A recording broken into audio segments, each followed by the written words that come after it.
देखो इस वीडियो में क्वेश्चन देखेंगे। ये जो एसएससी जेईई 2024 में आया है, ये बोल रहा है which statement accurately describe the working principle of single phase motor. In statement में से कौन सा प्रिंसिपल कौन सा statement single phase induction motor के वर्किंग प्रिंसिपल को करेक्टली डिस्क्राइब कर रहा है, मतलब कि करेक्ट है वर्किंग प्रिंसिपल के बारे में। ठीक है, तो अपन वही चीज़ देखेंगे। देखो सबसे पहले अपन ऑप्शन तो बाद में देख लेंगे, सबसे पहले अपन ये तो देख लें कि सिंगल फेस मोटर का वर्किंग प्रिंसिपल होता क्या है। तो देखो सिंगल फेस इंडक्शन मोटर में दो पार्ट होते हैं। एक तो स्टेशनरी पार्ट होता है जिसको अपन स्टेटर बोलते हैं, दूसरा रोटेटिंग पार्ट होता है जिसको अपन क्या बोलते हैं, रोटर बोलते हैं। ठीक है, अब देखो स्टेशनरी पार्ट जो होता है उसमें वाइंडिंग होती है। जो वाइंडिंग होती है वो सिंगल फेस वाइंडिंग होती है।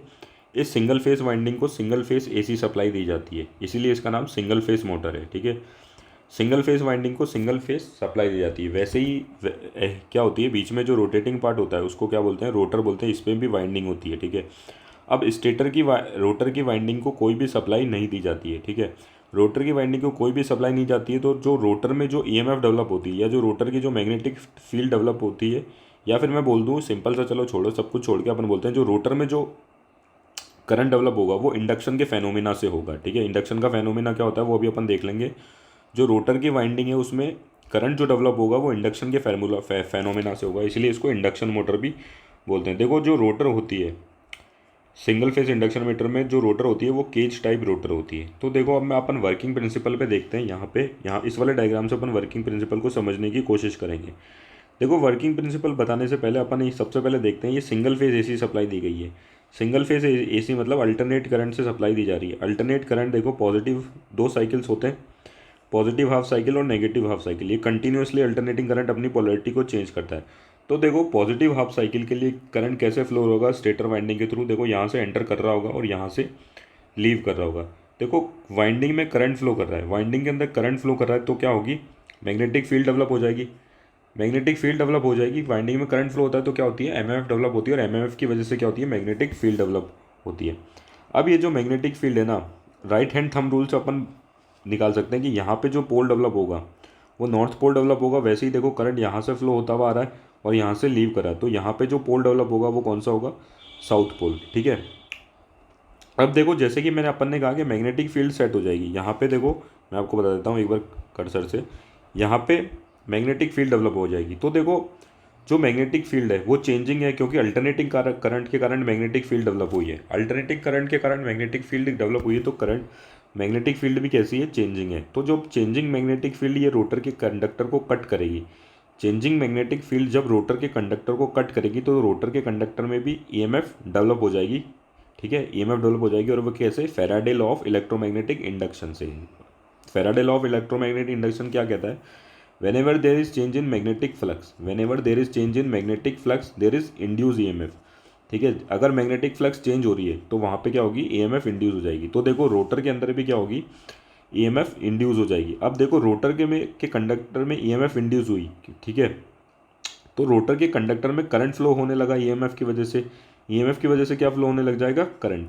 अब ये करंट फ्लो होने लगा रोटर के कंडक्टर में, तो करंट फ्लो होने के कंडक्टर के अंदर करंट फ्लो होने के कारण क्या हो जाएगी, एमएमएफ डेवलप हो जाएगी। ठीक है, एमएमएफ के कारण क्या डेवलप हो जाएगी, मैग्नेटिक फील्ड या फ्लक्स डेवलप हो जाएगी। अब देखो लेंज लॉ के अकॉर्डिंग इसमें जो फ्लक्स डेवलप हुई है, ठीक है, वो इस किसकी वजह से, इस मैग्नेटिक फील्ड की वजह से डेवलप हुई है। तो जो इसकी मैग्नेटिक फील्ड है, रोटर की मैग्नेटिक फील्ड, वो स्टेटर की मैग्नेटिक फील्ड को क्या करेगी, ओपोज। तो देखो यहाँ पे कौन सा पोल डेवलप होगा, यहाँ पे नॉर्थ है तो यहाँ पे साउथ पोल डेवलप हो जाएगा। ठीक है, ओपोज करने के लिए लेंज लॉ के अकॉर्डिंग, और यहाँ पे साउथ पोल है तो रोटर पे कौन सा पोल डेवलप हो जाएगा, नॉर्थ पोल डेवलप हो जाएगा। ठीक है, अब देखो ये तो हुई एक पॉजिटिव हाफ साइकिल के करंट के बारे के अकॉर्डिंग, मतलब कैसे पोल्स डेवलप हो रहे हैं। ठीक है, देखा है आपने। ठीक है, वैसे ही देखो, अब देखो अपन नेगेटिव हाफ साइकिल के बारे में देखते हैं, दूसरे हाफ साइकिल के बारे में देखते हैं। अब देखो क्या होगा इस साइकिल के लिए। ठीक है, अब देखो करंट अपना डायरेक्शन चेंज करेगा।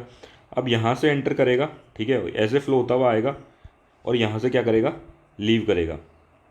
अब देखो यहाँ पे अब की बार कौन सा पोल डेवलप होगा, नॉर्थ पोल। ठीक है, और यहाँ पे कौन सा पोल डेवलप होगा, साउथ पोल। वैसे ही ईएमएफ इंड्यूस होगी। ठीक है, करंट इंड्यूस होगा, करंट की वजह से एमएमएफ और फ्लक्स डेवलप होगी, तो रोटर की भी एक मैग्नेटिक फील्ड डेवलप होगी। रोटर की जो मैग्नेटिक फील्ड है वो इसकी स्टेटर की मैग्नेटिक फील्ड की वजह से डेवलप हुई है, तो अब की स्टेटर की मैग्नेटिक फील्ड को क्या करेगी, रोटर की मैग्नेटिक फील्ड ओपोज करेगी। तो अब की बार जो रोटर पे पोल डेवलप होंगे वो कौन से होंगे, साउथ पोल, इधर साउथ पोल होगा और इधर देखो नॉर्थ पोल होगा। देखो कहने का मतलब ये है कि एक कंप्लीट साइकिल के लिए, एसी के एक कंप्लीट साइकिल के लिए जो मैग्नेटिक फील्ड है वो पल्सेट कर रही है। देखो कभी नॉर्थ पोल कभी साउथ पोल, ठीक है, सॉरी कभी नॉर्थ पोल कभी साउथ पोल, कभी ऐसे ही स्टेटर पे कभी साउथ पोल तो कभी नॉर्थ पोल, वैसे ही यहाँ पे जो मैग्नेटिक फील्ड है वो क्या कर रही है, पल्सेट कर रही है, ठीक है। तो मैग्नेटिक फील्ड पल्सेट कर रही है ना, तो ये रोटर रोटेट कब होती है, जब इन दोनों स्टेटर और रोटर की जो मैग्नेटिक फील्ड है वो इंटरेक्ट करती है, तब ये रोटर रोटेट करना शुरू करती है। लेकिन यहाँ की जो मैग्नेटिक फील्ड है वो क्या कर रही है, पल्सेट कर रही है, ठीक है,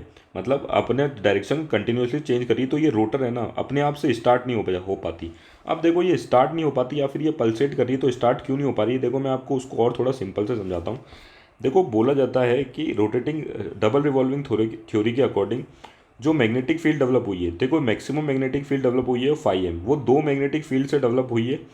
किससे, एक तो फॉरवर्ड रोटेटिंग मैग्नेटिक फील्ड जिसको 5F बोल दो, और एक बैकवर्ड रोटेटिंग मैग्नेटिक फील्ड जिसको 5B बोल दो।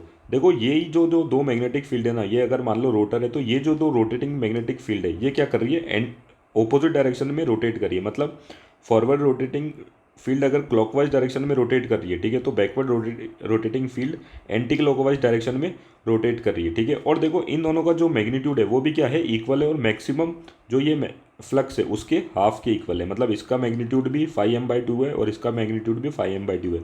दोनों का मैग्नीट्यूड सेम है लेकिन ऑपोजिट है, तो दोनों एक दूसरे को कैंसिल आउट करेगी और नेट टॉर्क कितनी हो जाएगी, जीरो। नेट टॉर्क जीरो हो जाएगी, तो ये रोटर जो है वो अपने आप से रोटेट नहीं कर सकती। नहीं क्यों नहीं कर सकती, क्योंकि मैंने आपको ये रीज़न बताया, और जो मैग्नेटिक फील्ड है वो पल्सेट कर रही है, ठीक है। और जो ये रोटर है वो सेल्फ से रोटेट नहीं हो सकती, ठीक है। तो देखो इसको रोटेट कराने के लिए क्या करते हैं, कुछ अरेंजमेंट किए जाते हैं। अब देखो अरेंजमेंट कैसे होते हैं, क्या होते हैं, या तो स्प्लिट फेस वाइंडिंग का काम में लिया जाता है, ठीक है, स्प्लिट फेस वाइंडिंग काम में ली जाती है, इस कैपेसिटर काम में लिया जाता है स्टार्टिंग टॉर्क देने के लिए, या फिर पोल्स को शेड किया जाता है स्टार्टिंग टॉर्क देने के लिए, तब ये मोटर रोटेट करना शुरू करती। तो देखो ये था इसका वर्किंग प्रिंसिपल। अब देखो अपन यहाँ पे स्टेटमेंट देख रहे हैं, the magnetic field produce by single phase motor pulsate between two motor poles. मैंने आपको बताया जो मैग्नेटिक फील्ड प्रोड्यूस हुई थी ये दो मोटर पोल्स के बीच में क्या कर रही थी, पल्सेट कर रही थी, कभी नॉर्थ पोल कभी साउथ पोल, कभी साउथ पोल तो कभी नॉर्थ पोल। वैसे ही यहाँ पे रोटर की कहानी थी, ठीक है। तो ये दोनों पल्सेट कर रहे थे,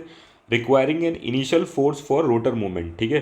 तो इसकी वजह से क्या हो रहा था, रोटर मूवमेंट के लिए इनिशियल फोर्स की जरूरत पड़ रही थी। क्योंकि ये दोनों जब मैग्नेटिक फील्ड जो पल्सेट कर रही थी नेगेटिव हाफ साइकिल के लिए कुछ और पॉजिटिव हाफ साइकिल के लिए ऑपोजिट, तो ये जो मोटर है वो अपने आप से रोटेट नहीं कर रही थी। इसलिए क्या करा अपन ने, अरेंजमेंट किए, जैसे कैपेसिटर या फिर स्प्लिट फेस वाइंडिंग या फिर पोल को शेड करना, ठीक है, ये अरेंजमेंट काम में लिए। तो जो पहला जो स्टेटमेंट है वो बिल्कुल करेक्ट है। देखो दूसरा स्टेटमेंट क्या कर रहा है, stationary rotor in a single phase motor experience a continuous and smooth rotating magnetic field. ये तो बिल्कुल गलत है। मैंने आपको बताया रोटेटिंग फील्ड स्मूथ नहीं होती और ना ही कंटिन्यूस होती है, ये फॉरवर्ड और बैकवर्ड होती है। एक क्लॉकवाइज चलती है और दूसरी एंटी क्लॉकवाइज। जो नेट टॉर्क हो जाती है वो कितनी हो जाती है, जीरो, या फिर नेट फोर्स जो कितनी हो जाती है, zero. Single phase motor do not required and auxiliary influence for initial movement of the rotor. By initial movement of the rotor के लिए ऑक्सिलरी इन्फ्लुएंस की जरूरत पड़ती है। जैसे मैंने आपको बता दिया कैपेसिटर स्टार्ट हो गया, स्प्लिट फेस अरेंजमेंट हो गया, या फिर शेडेड पोल हो गया, ठीक है। तो ये वाला स्टेटमेंट भी क्या हो गया अपना, इनकरेक्ट होगा, ये वाला भी इनकरेक्ट हो गया, ठीक है। Single phase motor producer rotating magnetic field with 120 degree of face separation. देखो ये 120 डिग्री ऑफ फेस सेपरेशन जो रोटेटिंग मैग्नेटिक फील्ड में होता है ये 3 फेस में होता है। आपने पता होगा 3 फेस वाइंडिंग में जो फेस डिफरेंस होता है तीनों में कितना होता है, 120 डिग्री का। तो ये सिंगल फेस के लिए बिल्कुल गलत है। तो ये जो करेक्ट ऑप्शन है वो कौन सा है अपना, फर्स्ट वाला। Thank you.